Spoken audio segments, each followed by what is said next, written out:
You're listening to No Plot, Only Lore, a podcast about games and the tables we play them at. Your DMs tonight and every night are Josh and Chris. You can find us on all podcast platforms or check us out at noplotonlylore.com. If you like what you hear today, please rate and review the show and share it with everyone you've ever met. Welcome back to No Plot, Only Lore, the favorite D&D podcast of Thunder Tree. Today we're going to be talking about my personal shame and parent guilt, which I'm sure you were expecting when you loaded up our podcast. Yeah. Hey, I mean, if there's one thing I have, it's deep insecurities about how badly I'm damaging my children as they grow. So, I wonder, I assume that that's kind of universal. No, it's not, which is weird. Oh. Yeah. Yeah, I guess, early on, when Thor was really young, there was a parent that I saw that was a little too perfect, and it kind of weirded me out. Mm. Right, we were at a gym, because that was a time when I still did gym things. And as we were leaving, we'd left Thor with a daycare type situation that would take care of your kids for an hour while you work out. And there was another parent there who had come to the daycare just to socialize her baby, but was so obviously performing parent exactly right. Right. No, what I can tell you from experience is that parent is deeply neurotic and is that's a mask. They've been honing their performance at home, and then they brought it out into the world to show that they are parent. But they are as insecure as you and I when they get back. They're just better able to translate the things that they read into action, because they're not crippled by ADHD and anxiety. There was a part of me that deeply hated her right off the hop, but I wasn't sure. Me assuming that she is just a better parent than me, which I did, or that there is something deeply wrong with this person in the mimic sense of this person isn't a real human. This is a doppelganger of some sort. No, what it is that this is essentially a new form of class warfare. She has the means to study and practice parent before she gets out into the world, and then uses that to show to other people that she's better than them. Her Lululemons were on point, I do gotta say. She was dressed to the nines in very comfortable looking parent wear.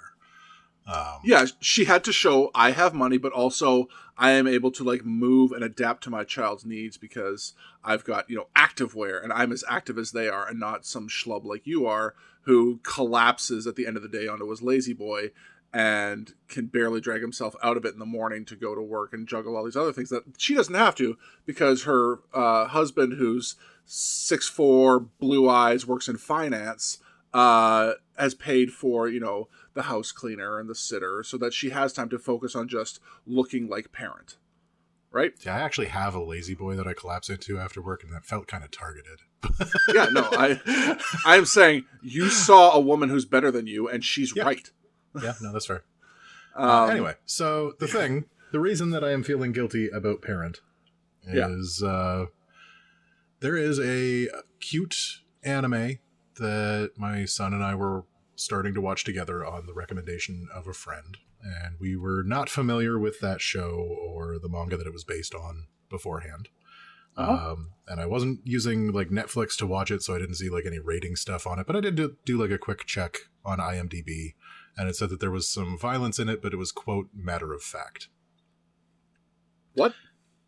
It was matter of fact violence. So it was yes, they are killing monsters and then chopping them up and eating them, but it wasn't focusing on gore or anything. Oh, I see. Right, it was matter of fact butchery, right, rather than portrayed as some sort of inherently vile act. So the show is called Delicious in Dungeon. It's about a group of people who go into a dungeon unprepared, and they have to live off the land by eating the monsters that are in the dungeon.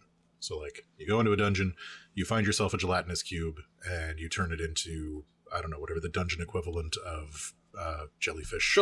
It's just Jell-O. stew would be. Yeah, like spicy Jell-O.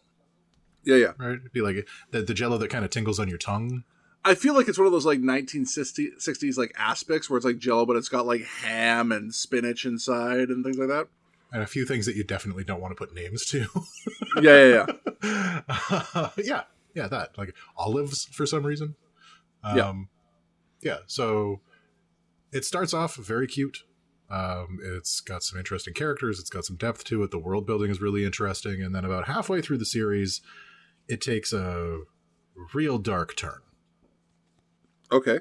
It gets incredibly bloodily violent. Like there's still no gore. You're not seeing like intestines or anything, but there's a lot of blood. There is a resurrection scene that involves like basically forming a human out of dragon meat. Yeah. Spoiler alert for Delicious in Dungeon, I guess. Idea for my next Dragonborn character. Oh yeah, right. But that's the thing, right? Like there's so much really cool stuff that's going on in the series. Super dark turn happens. It becomes incredibly violent. There is a bit of nudity. It goes from like PG to R real fast. Ooh, that's a turn. Yeah. And it's not like a super hard R, right? Like it's not like we're watching Deadpool. Right. But like it's a light R, right? Like it's a 1990s R. Yeah. And I had to make a call on whether or not that was something that we were going to continue to watch. And I decided that yes, we were going to continue to watch Delicious in Dungeon. And okay. I do regret that choice because the mature elements did not slow down. Right. I was kind of expecting that like there would be that like big mid-season like ramp up, and then they would go back to the thing that they were doing, and then it would be back to being like cutesy and fun. No. There's no off this ramp? Yeah, like 2 episodes later, a bad guy squishes one of the extra heroes' head into the ground in a bloody explosion. That's... From like 50 feet up.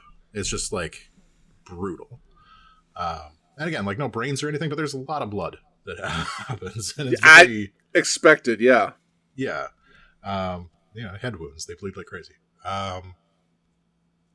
So yeah, like it was the wrong choice, but we were using it as like the choice. Part of the choice that I had for like continuing to watch the show was that I was using it as a jumping off point to talk about things like theme, things like violence in media and how it's portrayed, and like why the people who were making the thing would have made the choices that they made.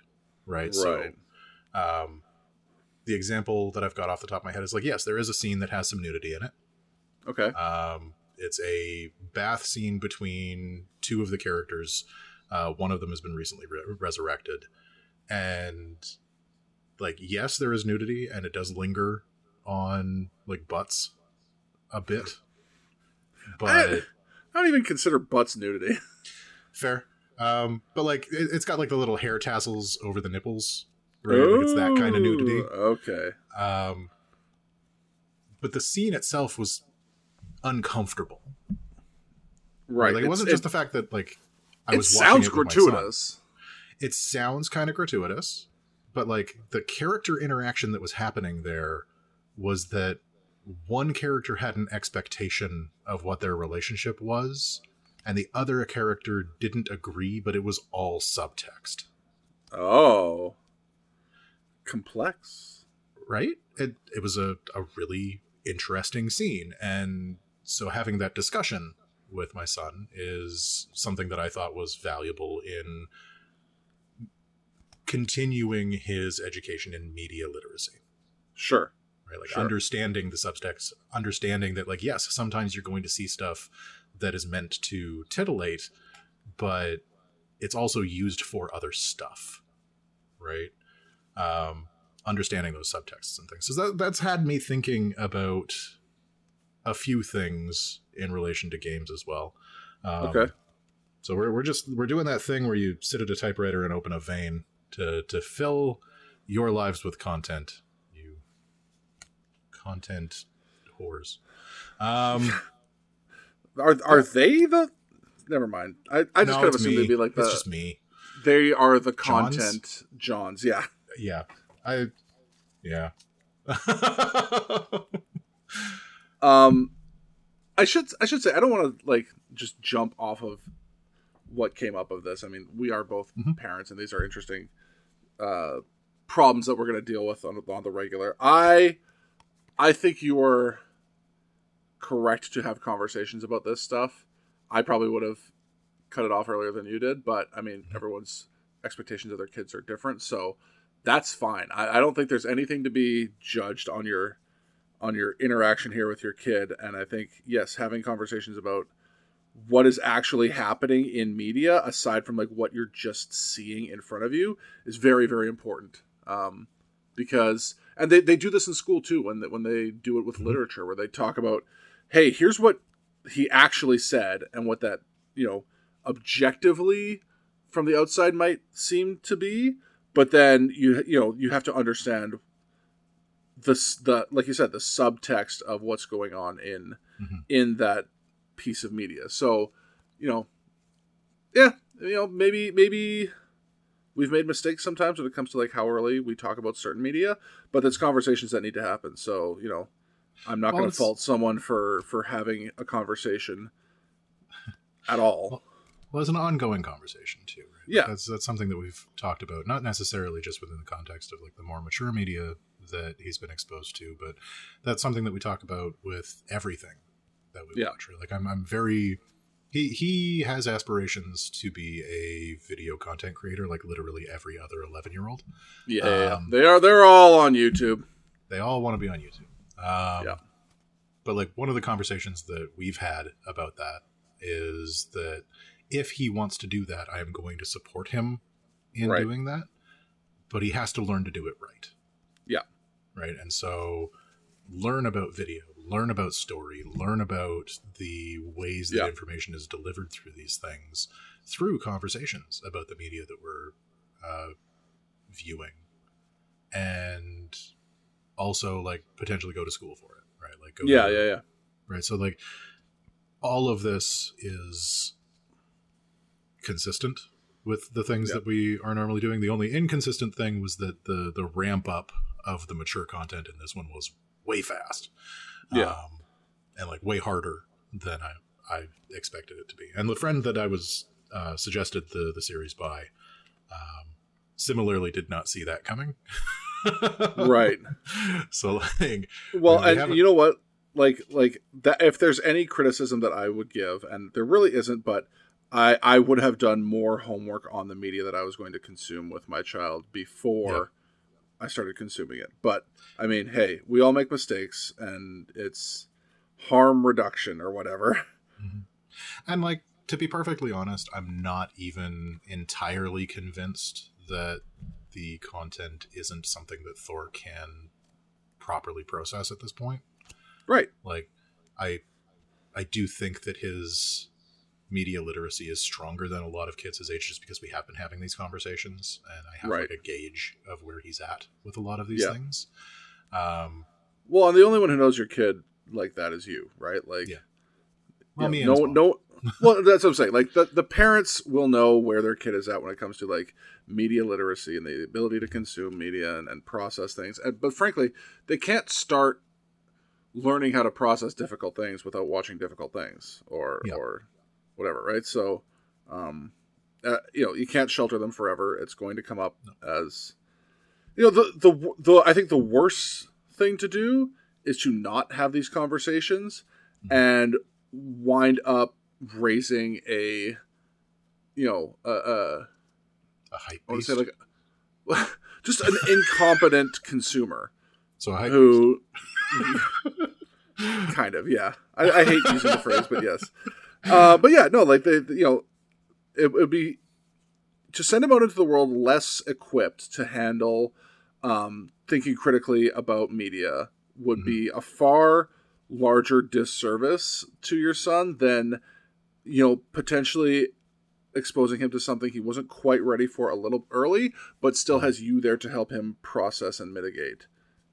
Like, he's not coming at this on his own, just having to like figure it out. Like, no, you're this is a conversation we're having together, and yes, some of the themes are early in his life, but like, kids are exposed to video games. We're gonna have conversations about violence and stuff like that early. Like, there's no reason that some of these other conversations can't happen alongside of it at a stage. So, maybe it was a little early for him, but that's yours to gauge. And one of the other things that I would put on that is like the mature elements that a person is exposed to at any age. The value of that mature content, I think, comes from understanding the context within the story of that media, right? Like the ramp up in maturity of the content was not out of nowhere. Okay. Right? It did have a clear purpose in the story. Right. The sudden ramp up in the quality of the violence was a tonal shift. Right. That was very useful in establishing stakes. I see. Right? Like, everything had been cute and fun until this thing. And now we have now things stakes. are real. Right. And understanding that tonal shift and the reason for that tonal shift was really important. And the context of that within the story was really important. And I think that if the show had been less masterful about its use of those elements, I would have stopped it much earlier. Sure. The show itself, very, very good. 10 out of 10. Would recommend to anybody that's not 11. But the fact that it is utilizing those and the context is appropriate in the story, and that it was open for discussion, and that it was supervised, I guess, right? Like the parental guidance was there, even though it was beyond where the PG rating would be. Right. I think all of those added up to it being like not the biggest of mistakes I could have made, but still something I'm feeling a little guilty about. Yeah, and you know what? Like, obviously, there's some things that, like I said, I'm not going to criticize you unnecessarily, but you can be your own harshest critic, and if you don't like the way that went, then great, you can make your own changes in the future, right? Mm-hmm. Like that's entirely your prerogative, is to learn where your boundaries are as well as your child's. Mm-hmm. But yeah, like thinking about themes, right? Like that tonal shift. Got me like. The mistake led to good conversations. The mistake led to good conversations, and now I'm going to have a good conversation with you about some of those things. Oh no, I'm going to be scarred. Well, yeah, I'm going to make you watch an anime. Ah! It's really fucking good, and it's relevant to D&D. Come on, Josh, do your homework. I don't see. Okay, hey, if you know anything about me, homework was not a thing that I did. And so where's the test I can show up and breeze through? It's called watching an anime, Josh. Okay, so for serious though, theme, tone, context. My tone is terrible for the theme that we're discussing today. Yeah. So what I wanted to talk about today was theme, tone, and context, and how we can utilize those tools in our games. Great. So themes for me would be what it is that we're trying to get across in our game. And like you don't necessarily have to have a conscious idea of what your theme is. I think you will begin to notice that there are through lines in the stories that you tell, because those are like points of interest for you, and like things in your story that you kind of gravitate towards whenever you're telling a new story. So like for myself, a few of the themes that I usually end up running with are like the struggle of the lower classes,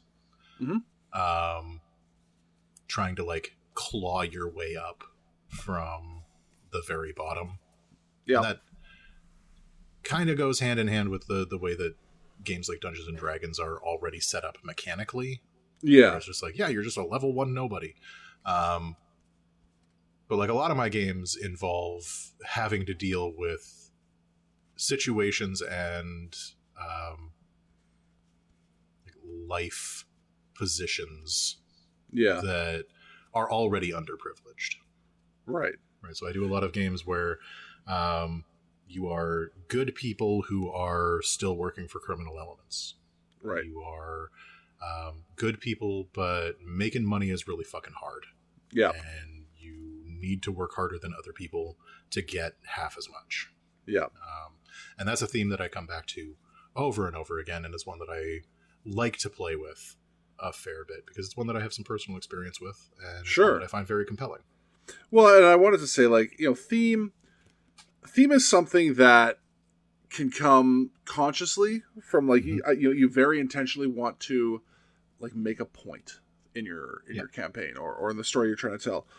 But, like, more often than not, theme also just comes from, like, your sort of implicit bias, you know, in life. Like, theme will come out from every pore of you if there's a certain thing that you live daily and it really impacts the way you view the world. I mean, like, by way of bad example, but, like, the theme of, like, maybe, like, a struggle against, like, inherently unfair class systems can come from both, like, someone who's struggled with poverty, or maybe it comes out from, like, a more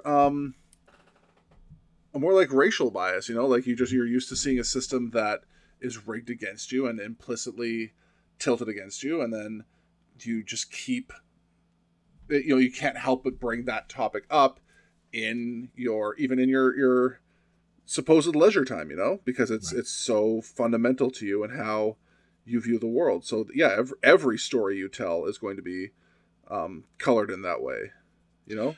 And that's not just for the DM either, right? Like, no. One of the more interesting things that I've seen happen in, like, the actual play arena was Lou Wilson's portrayal of Pinocchio. Okay. Where he was taking themes from his own lived experience about having to prove that he is a real boy. Right. And, like, prove that he is as good as the other kids. To be perfect, or if he's not perfect, then he's treated with derision and punished more harshly than kids who can get away with a lot more. Yeah. Right? And that was part of Lou's lived experience that he brought to that character, and it became a theme for the game as a whole. I don't know, what are some of the themes that you have either noticed that you gravitate towards or consciously look to put into your games? So a theme that I will say, one that tends to reoccur in the stories that I want to tell, is the idea of the struggle of black and white morality in a gray world. Right. And how does someone who has lived their whole lives with a very strict sense of right and wrong cope with a situation that doesn't have a good answer? Right? I have a spin on that comes specifically from, like, a religious place. Right. Where, like, I like to explore the shades of gray within an organized religion. Okay. Right. So, like, there are a lot of organized religions in Dungeons and Dragons and role-playing games in general. Right. And some of them have, like, sects and different dogmas that are followed even within the same religious structure. Right. And I really find myself, like, this is one of the ones that I noticed more than I'm, like, actively putting into my games. But I tend to play with, like, these people all believe roughly the same thing. Right. But in very different and disparate ways. Right. And well, so it's funny that you say that, because, like, I would say a lot of the reason that I play with those themes comes back to, like, my own experiences having grown up in a religious household that, you know, when you're growing up and you're a child, there's easy answers to everything. right? And that's just how you view the world, is in a very simplistic way. And then you get out into the world, and the things that you've been told about, like, how other people, like, behave or perceive you aren't necessarily true. And the expectations for the right and wrong, like, for the morality levels of those other people are not 100% in line with what you've been told, where it's like, you say that everyone else who's not part of our group is immoral, but I see them behaving in ways that I would say are more moral than the people within our group. You know, how do we justify that? So yeah, it's funny that they kind of came from similar places where, you know, re-examining your own perspective on the world when it's confronted by, you know, contrary data. Yeah, it's that's kind of frankly kind of an easy theme to draw on in Dungeons and Dragons, because you're, like, in a lot of ways, your character enters the world as a child with a child's understanding of reality, and then as they have experiences and grow as a person and as a hero,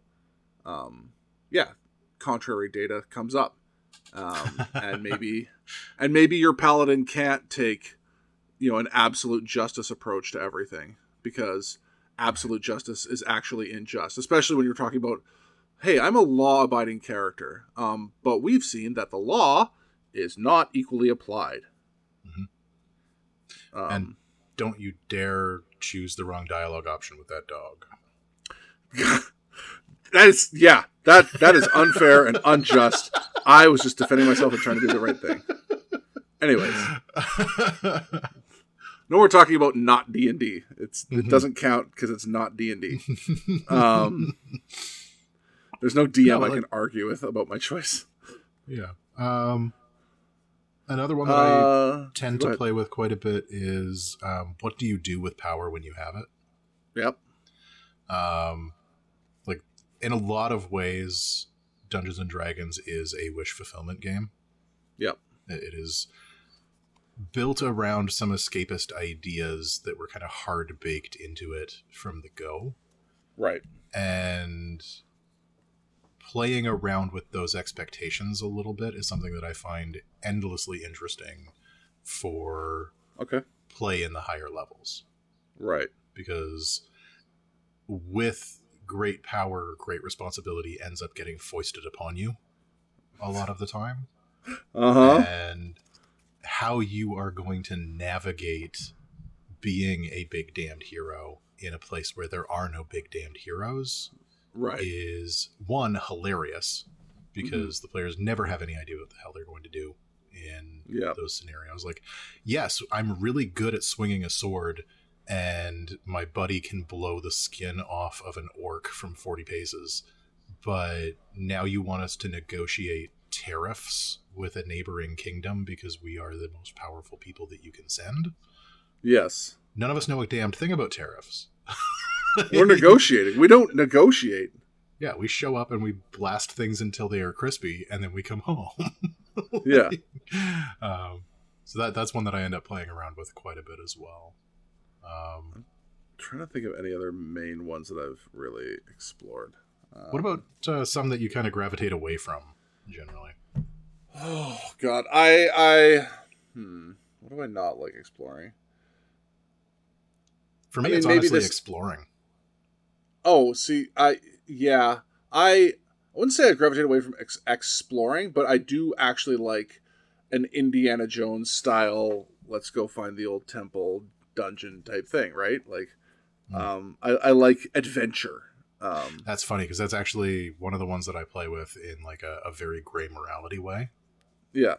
Because, like, going into a tomb and robbing it of its riches, Indiana Jones style, has different context today than it did when Indiana Jones was written and when Indiana Jones was supposed to have been alive. So yeah, like, I will say imperialism.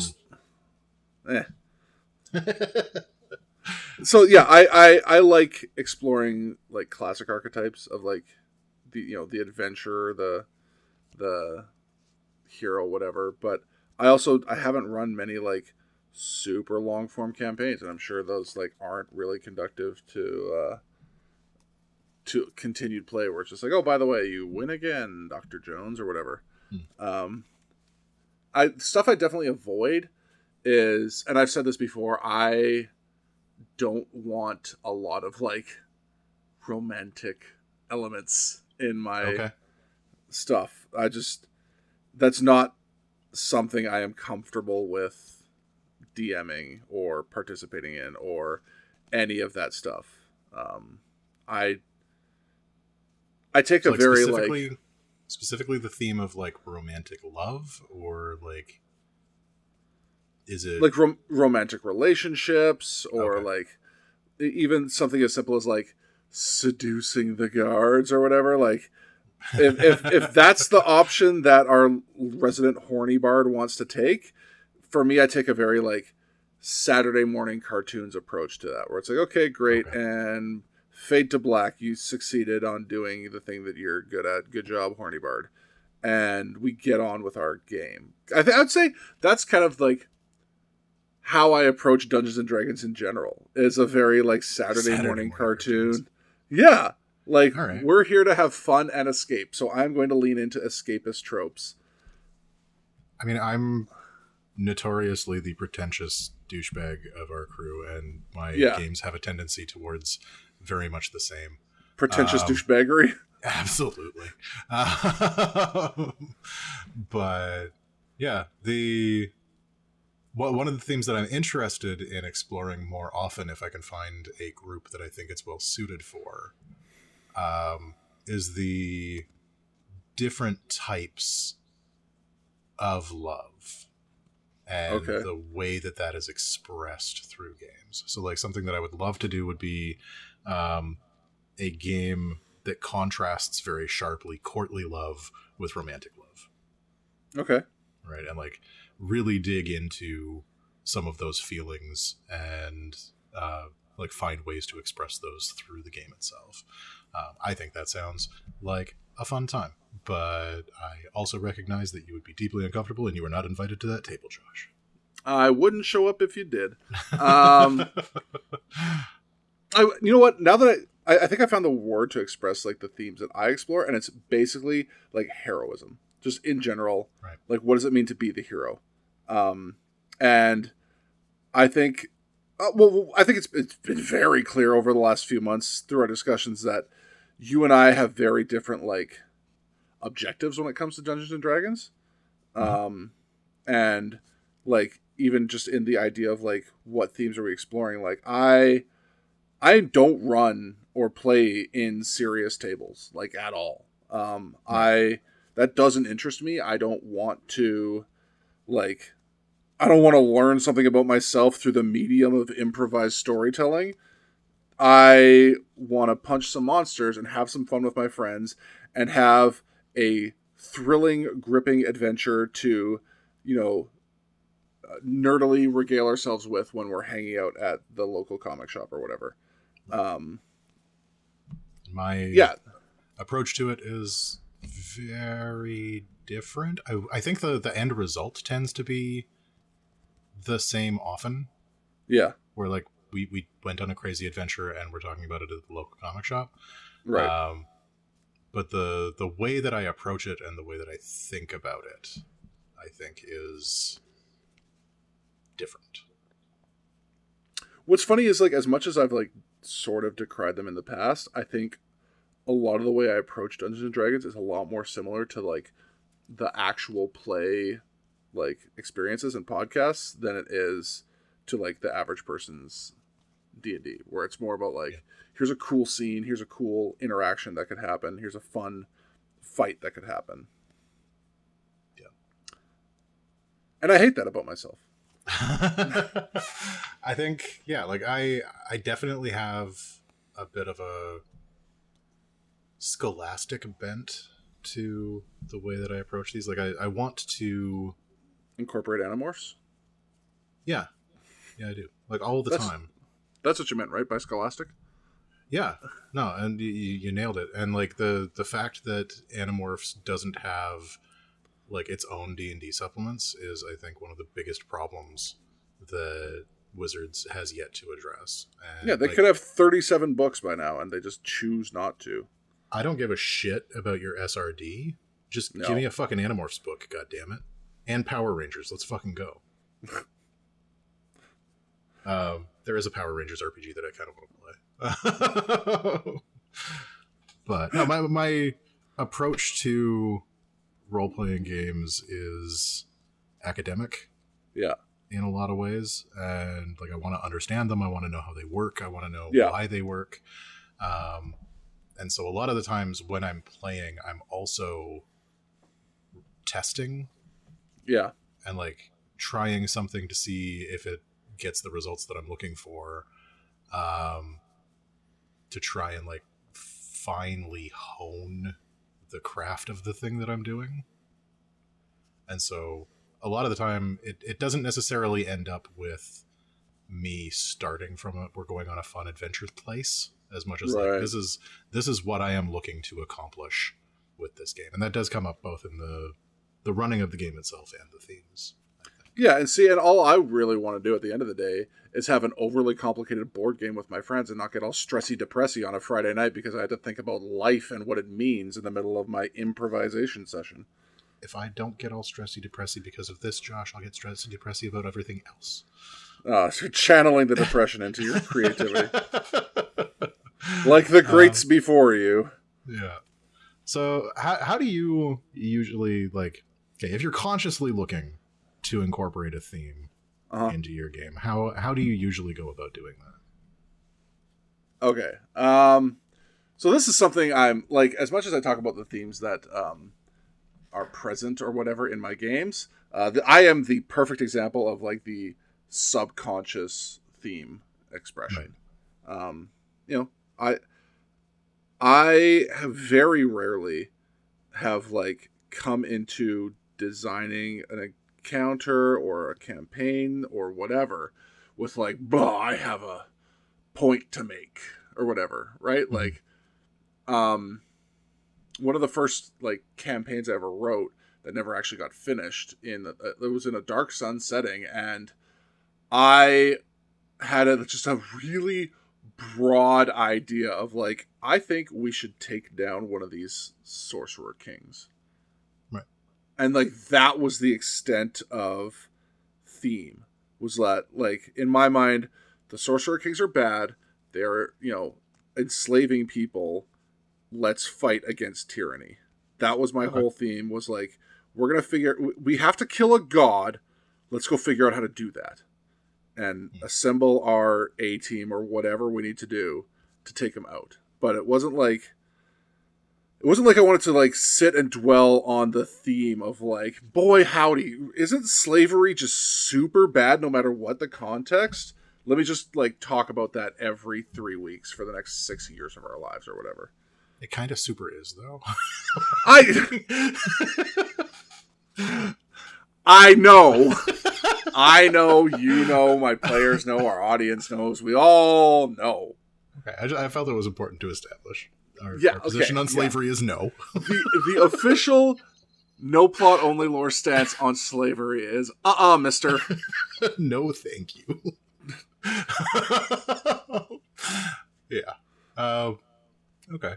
For myself, if I'm looking to express a theme in specific, and it's pretty rare that I go into a game with like, this is the list of themes that I want to explore. Yeah. Specifically, like for the one that I'm running right now, I did have a conscious inclusion of like factional conflict in the churches. Okay. And the way that I have incorporated that is largely through player choice. Right? Like agency is the medium that we play with. It's the thing that we are creating with in these games. And so when you present a choice that is related to the theme that you're working with, and then you're later building on the choices and the consequences of those choices, that is how I usually end up integrating most of my theme work. Okay.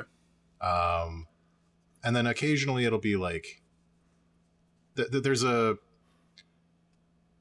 desire to put a mouthpiece NPC into your game. Of course. And just be like, hey guys, slavery bad. You guys know that slavery bad, right? Yeah. And I try to avoid that as much as I can. Yeah. But there are some occasions where you need somebody to, like, drop some context. I guess, yeah. Right, and just kind of like... Oh, look at how we are suffering under the oppressive thumb of the Sorcerer Kings. My family for generations has been... Almost never in that direction. Oh, no? Okay, so that's the fun part of this. Is that those NPCs, the mouthpiece NPCs that I usually end up having to create, are the ones that I am using to challenge the theme. Ah, I see.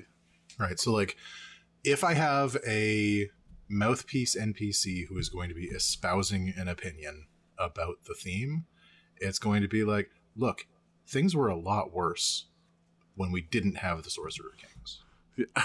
At least the trains run on time now. At least the trains run on time, right? Yeah. Like, you are pushing against a force of nature that has largely improved things for me and mine. Right. And you need to fucking stop it. Sometimes you gotta crack some eggs, and by eggs I mean people. Yeah, and to be perfectly honest, maybe if those people didn't want to be slaves, they wouldn't have been born to slaves. You know, these people could easily rise up, there's a lot of them, and not be slaves. They're choosing slavery right now through their laziness, and they deserve it, because they won't take life in their own hands and pull themselves up by their bootstraps. Anytime they want, they could rise up against the Sorcerer Kings, but they don't, because they know a good thing when they see one. They like the system. It works for them, because they don't have to work all that hard, and their needs are met. And then my players stab that guy, and we're yeah. And then problem solved, and bad mouthpiece goes away. Exactly. But, like, in order to establish a theme, I think it's really important that you have to challenge it. Right. Right? Like, in kind of the same way that you would if you were writing an essay with, like, a specific thesis. Yeah. Like, the thing that you have to do when establishing that thesis is show that it is proof against argument. Right. And you have to stress test your thesis. Yeah, and the only way that you can do that in a game is by presenting opposing opinions that aren't necessarily antagonistic to your players. Right? They have an opinion, it doesn't match theirs. And that's also how you're able to add, like, complexity to your themes, is by having multiple different types of opinions about that thing. Yeah. Right? So, like, people who are obviously being propped up and helped by the tyranny of the Sorcerer Kings are going to have a very high opinion of the Sorcerer Kings.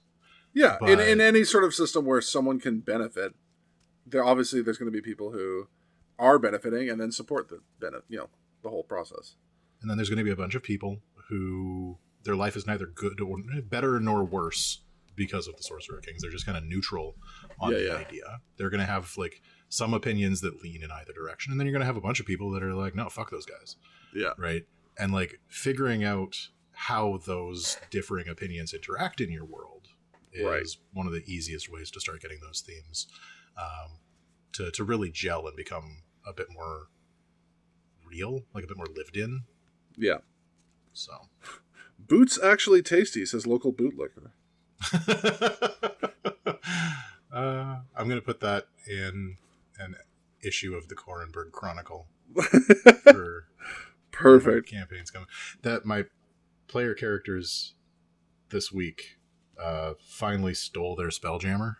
Oh, good. And caused some mass havoc doing it. They tried to be sneaky, and it did not go very well. They're not a sneaky crew. They know that, don't they?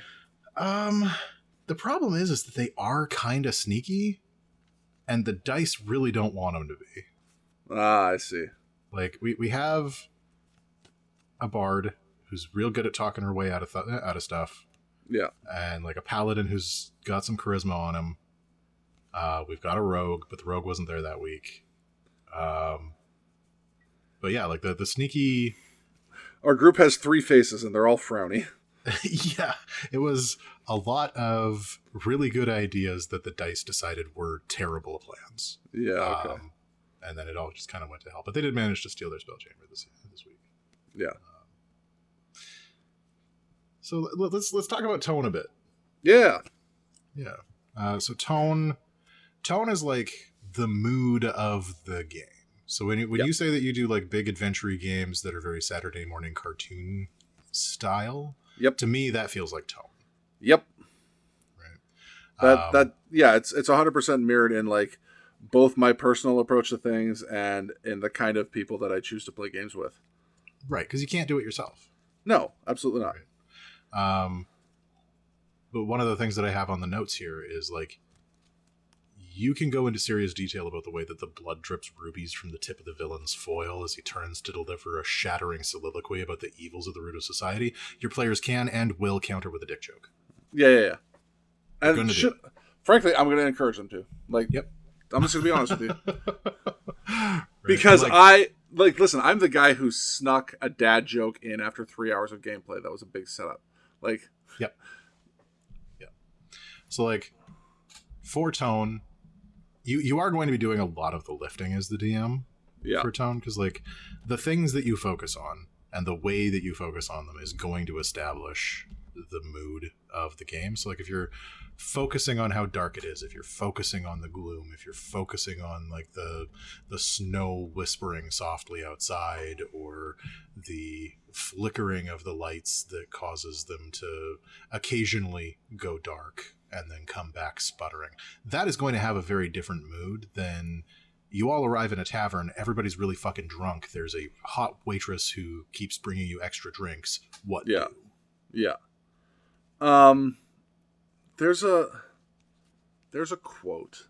I'm going to paraphrase it because I can't find it immediately, and it's been a few years, but roughly it says every campaign you play has a soundtrack, but your players determine if it's the Phantom of the Opera or Yakety Sax. Yep. And everything else remains the same. Eventually, it will always be Yakety Sax. Yeah. Like, it always comes down to that. On a long enough timeline, it's all Yakety Sax. Yeah. And, like, it's also the difference between, like, Season 1 Game of Thrones and Monty Python's Holy Grail. Yeah. With the understanding that you are starting at Monty Python's Holy Grail. Always and forever.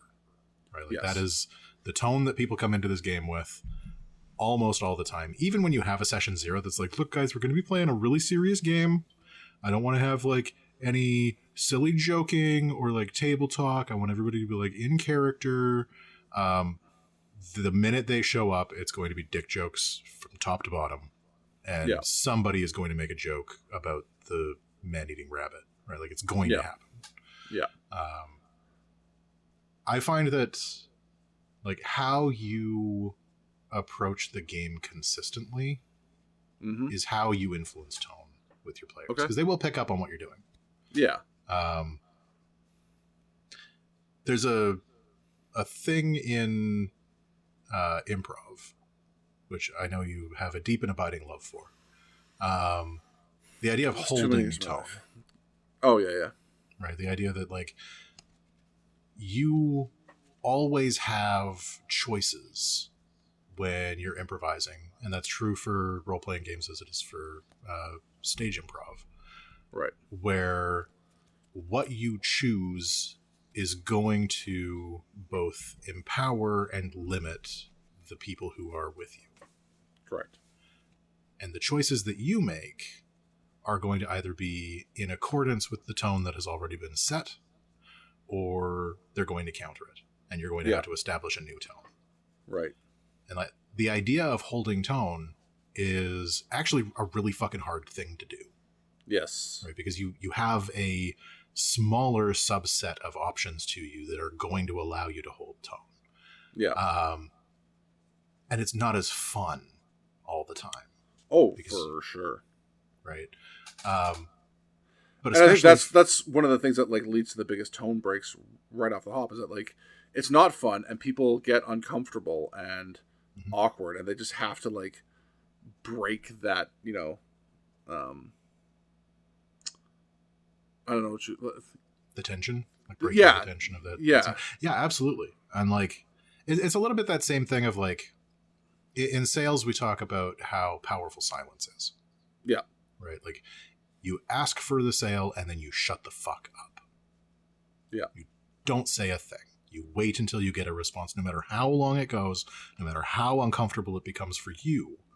You have to understand that it is as uncomfortable or more for the people sitting across from you. Which is the point. You want, because people start like second guessing themselves, and you know, you start playing into their like inherent want to like be liked, or you know, you absolutely have to just let people do that.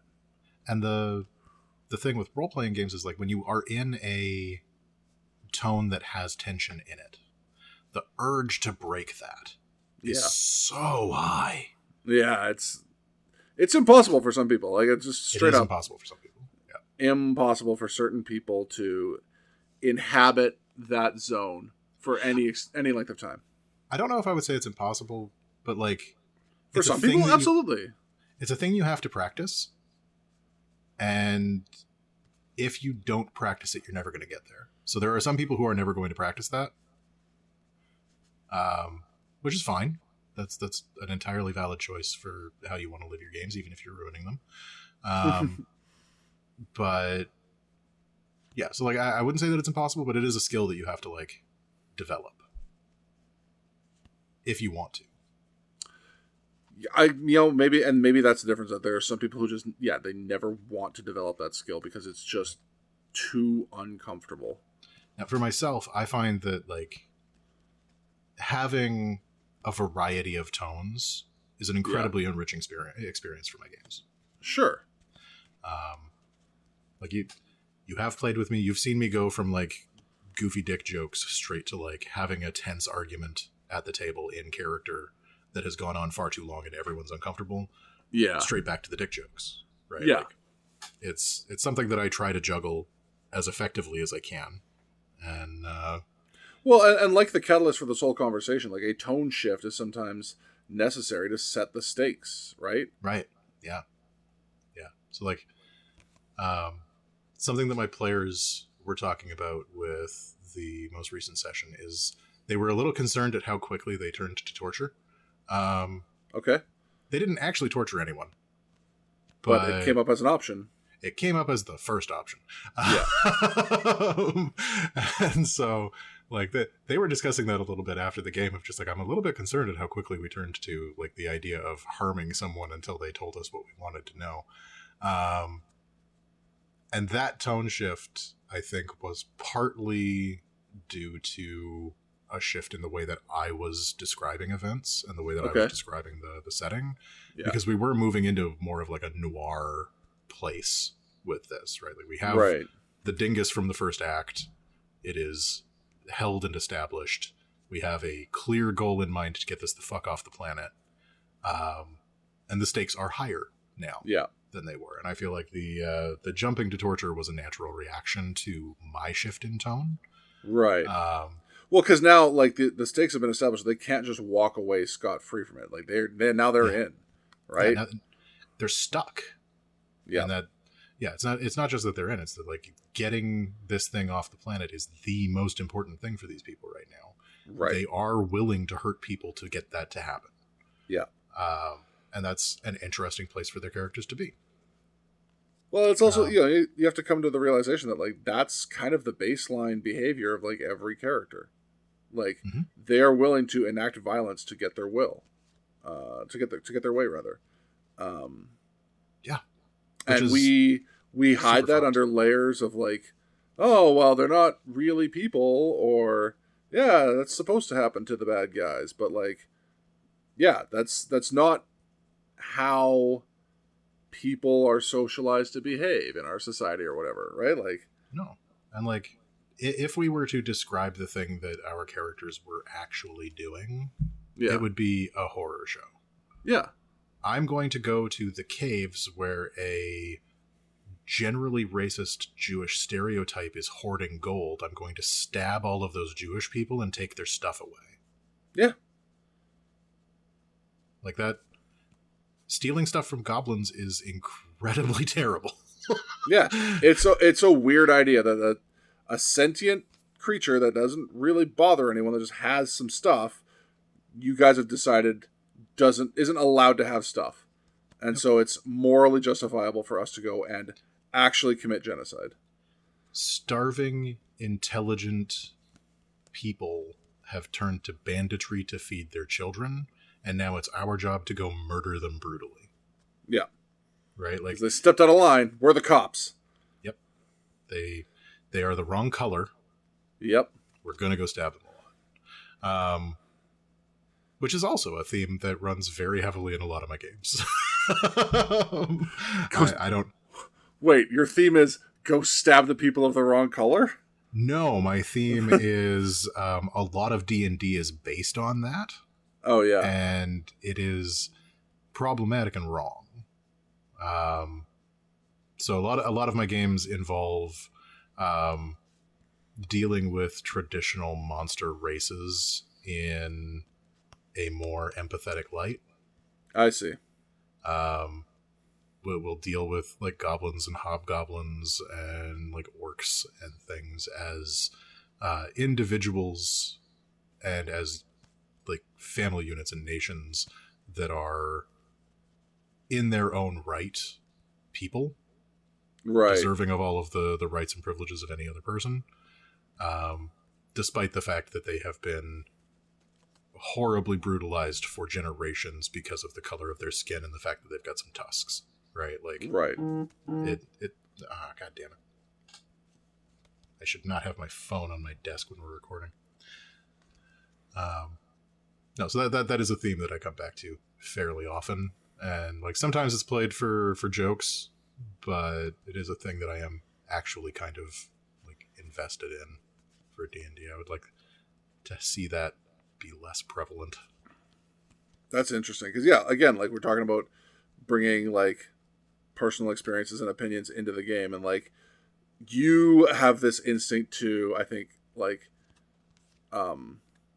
humanize might be the wrong word, but like definitely like I would say humanize is a solid. Okay. Like I am treating them as though they are equal to humans.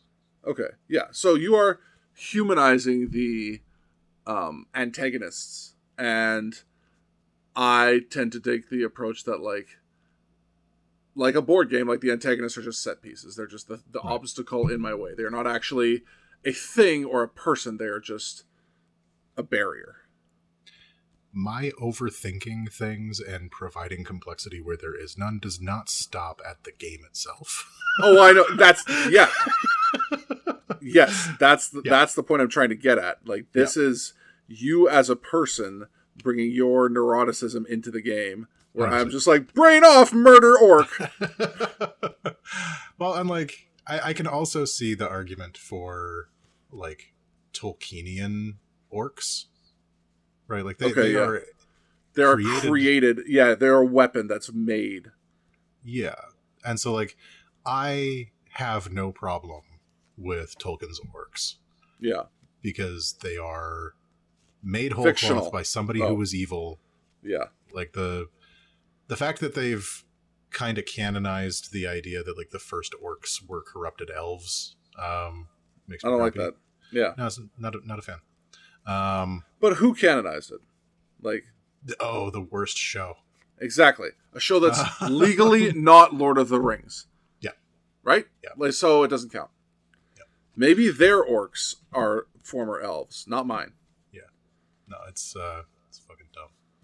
But like, yeah, I understand stabbing those orcs until they are dead, right? Because they were created specifically to be evil. Yeah. And that makes sense. But like if you have a species of self-propagating, thinking, creative, complex beings in your setting, stabbing them all the time is wrong. Well, I mean, you linked that thing to me. I think it was you that linked that thing to me with the idea that the orc emissary has to like propagate the idea in humanity that like orcs are like essentially incapable of like abstract thought, and it's fine to fight them because orcs actually love fighting that much. That shit was hilarious. Right? No, and like that is, I think the part that made that hilarious to me is that they're thinking so much about wanting to war. Yeah. That they're trying to convince the humans to dehumanize them. Yes. That is fucking peak. That's hilarious. Yeah. Orcs love a fight so much they gotta trick you into fighting them by dehumanizing themselves, because otherwise you would realize that you shouldn't be doing it. Fucking brilliant. But yeah. No, I would play with those orcs. Those, 100%. And that's the thing. Like that, you want to talk about tone. Like establishing something as goofy as that definitely helps like take the edge off. Mm-hmm. No, and 100%. Like if you wanted to do like a Saturday morning cartoon version of like D&D racism, then you could absolutely do that, and then like have the goblin emissary just like show up, and like their whole thing is profiting off of low-level adventurers that wander into their like caverns and killing them. So it's perfect. They show up in town, they kick your dog for a while, and they leave. Like that they are purposefully attempting to antagonize adventurers to come and get them. Yeah. Right? Like that is fun. I would play that. Yeah. But like there are some other themes that I play with there, so and I would unfortunately probably humanize the goblins in that shit too. But God damn it. Yeah, there's no getting away from it. Maybe I'm just gonna make all of my adventures fight like essentially inanimate objects from now on. Just mindless beasts and golems all the time. Mimics. Golems and mimics and I don't know, shifter. What's those stupid cats with the tentacles? Displacer beasts. That's the one. I want to call him a shifter cat, but no, that's an actual word. Shifter cat isn't terrible. It's not the worst thing I've ever said, but no, again, not accurate. And then the last thing I kind of wanted to talk about a bit was context. Context right. And external consistency. Okay. So there are two types of consistency that we look at in speculative fiction. So that's like sci-fi and fantasy. Yep. You have internal consistency, which is shit like spells work. Sure. You cast a spell, it has an effect. Or the force exists. It certainly does. And then you have external consistency, which is the story matches the stuff that we expect to be true from real life. Yes. So going out into space without a spacesuit, you are going to die. Agreed. Cold if not, things, I'm going to kill you. Cold things be cold. Yeah. Right? So like the idea of any of this stuff, like your themes or your tone, is going to rely on a fair bit of your players' external consistency expectations. Yes. Right. So if you are describing something as being like dark and gloomy in a particular way, they have an idea of what dark and gloomy means. Yeah. Right. If you are attempting to tie things into themes that have real world parallels, those real world parallels are going to flavor your players' expectations for what that theme and tone are. Right. So like with our example of the churches having factions within them, your players may look at something like Catholicism and see that there are a bunch of different factions of Catholicism and how those have historically fought one another when they're fighting, or how they like support one another in various other ways. The development of different Christian factions after the fact, where we have like the Protestants and then all of the various flavors of Protestantism, the Mormons and the Jehovah's Witnesses that branch off even further along that line. Sci-fi Christians. Sci-fi Christians. The dogs of the vineyard Christians. But yeah, like the expectations that your players are coming from, like that are bringing to your game from outside, are going to flavor kind of how they're experiencing your theme and tone. I think it is deeply, deeply cheesy And like I have fallen victim to this myself. It is a thing that I have done. But like I think it's really deeply cheesy to run a game that is mimicking current events in any way. Yeah. Well, okay, yeah. But like let me preface this. Current events meaning like actual thing happening right now, not like recent history. Does that make sense? How recent? Like, okay, by way of example, if I wanted to have the Eberron equivalent of 9/11 happen, and then the nation state or whatever that happened in uses that as a justification to go to war against a neighbor or whatever, like I'm pulling themes from relatively current events, right. Because I think the effects of that are still ongoing. But I'm not like, this week the king was found guilty on 34 felonious accounts of... Yeah, right? Nobody wants D&D Donald Trump.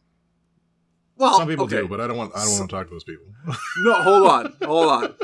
I unironically think that someone like a narcissistic villain in the vein of Donald Trump could actually be a very good villain for your campaign.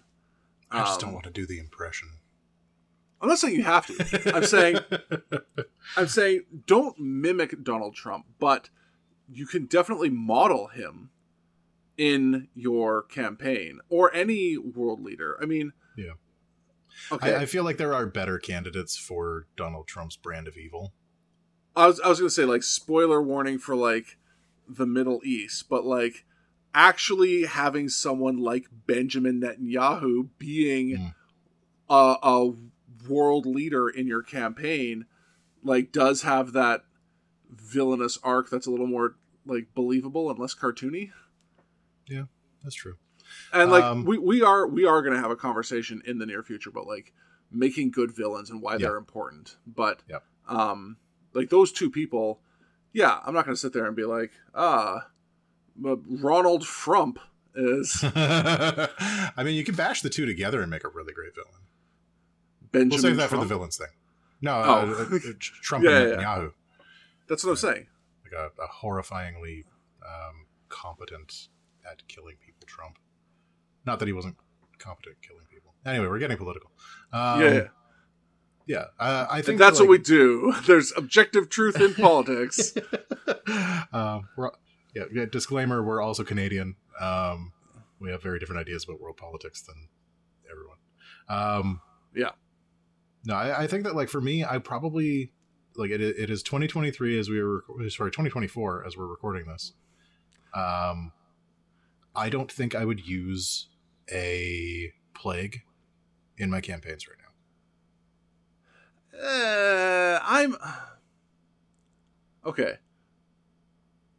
I'm not opposed to a plague because like plagues have happened before, right? Mm-hmm. There's the big one, and then there's been like the Spanish flu and like the swine flu, stuff like that. Mm-hmm. These things have happened, and they're going to happen more frequently in the future. But if I made my campaign about a plague that was guys for implanting tracking chips in the local populace and sheep who got like that, that's a little on the nose, right? The clerics are offering a cure, but it's gonna come with a tracking spell. It's untested. It just came out of nowhere. You think they weren't cooking this up before? Yeah. No, I just think like that you can draw some parallels to stuff that is relatively recent, but like 9/11 is 20 years ago. Right. Like that there's been some time for us to digest and like understand the long-term implications of that event. And kind of like dissect that in a bit more of a complex way than I think we're currently able to with something like the COVID event. So like the go ahead. What if my campaign explored a world where a major world leader was finally brought up from a historically disenfranchised people and seemed to inspire the local populace with hope again. But it turns out he was secretly just bombing Pakistani kids into the Stone Age. Again? Again. Yeah. I think Obama is... Is that too soon? No, I think you got free reign on Obama. I think I would probably look at like 10, 15 years. Okay. Would be like... And that's just for like myself and for my own taste, right? Like I said, I think it's... I don't think there's anything wrong about pulling from recent events to like populate your world with some external consistency, but like I find it cheesy. Right. A lot of it. And maybe it's just like the execution that I've seen for that, including my own, where it like didn't match up to what I would expect to see from my games typically. But I just... Maybe that's just it. Don't be too on the nose, you know? Yeah, I find it really cringe. File the serial numbers off even harder on this one. Yeah, like maybe the entire first layer of paint. You just get everything off of there. Start fresh. But yeah. But like one of the things that I like to use that for is creating a sense of realism.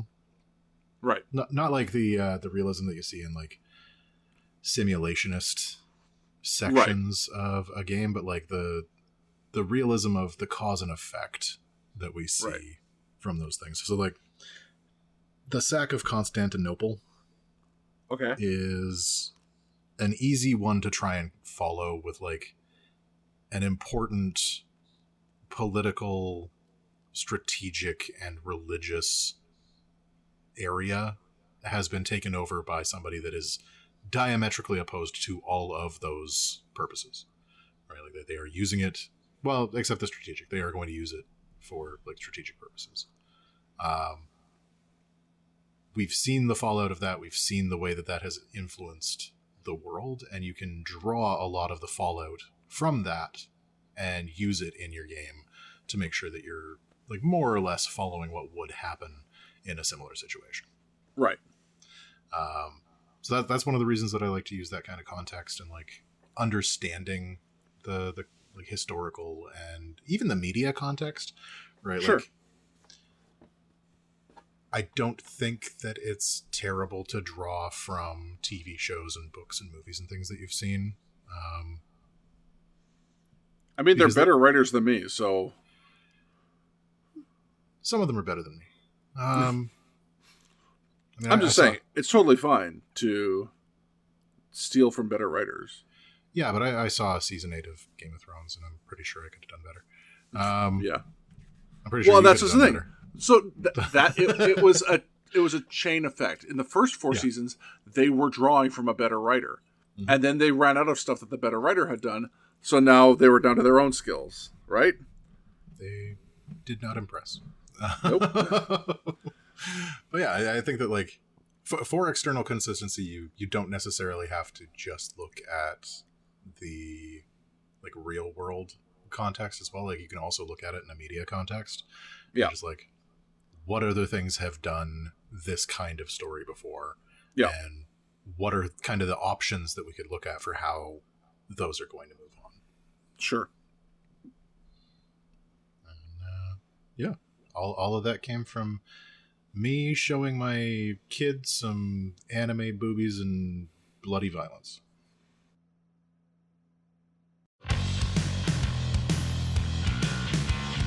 Hey, thanks for making it all the way through this episode of No Plot, Only Lore.